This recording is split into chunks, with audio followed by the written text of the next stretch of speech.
போன கிளாஸ்ல உங்ககிட்ட சொன்னேன், எதையும் திருடுறதுக்காக நாம அந்த இடத்துக்கு போல. நாம எடுக்க போற விஷயத்துக்கு யாரும் சொந்தக்காரங்க இல்ல. ஓகே, ஆனா அது உண்மை இல்ல. என்ன, நாம ஒரு விஷயத்தை திருடதான் போறோம். நாம நேரத்தை திருட போறோம். போலீஸ் கிட்ட இருந்து தடைய விட்டுக்கிட்டே போவோம். அதை அப்புறம் ஃபாலோ பண்ணிட்டு ஒரு டெட்டெக்டுக்கு போயிடுவாங்க. அவங்க அதுல ஃபோக்கஸ் பண்றதுனால நம்மள வெளியே எடுக்கிற அட்டம்ப்ட்ல அவங்க ஃபோக்கஸ் பண்ணவே மாட்டாங்க.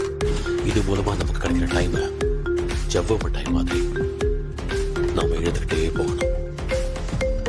ஒரு பாயிண்ட்ல அவங்க கண்டுபிடிச்சிருவாங்க. எவ்வளவு நாளைக்கு தான் அவங்களும் முட்டாளாவே இருப்பாங்க. ஆனா நாம பணம் பிரிண்ட் பண்ற ப்ராசஸை எந்த காரணத்தை கொண்டு நிறுத்தவே கூடாது. நாம அந்த இடத்துக்கு பிரிண்ட் பண்ண தான் வந்தோங்கிறத அவங்க கண்டுபிடிச்சிடலாம். அது தெரிஞ்சாலும் அவங்களால எதுவும் பண்ண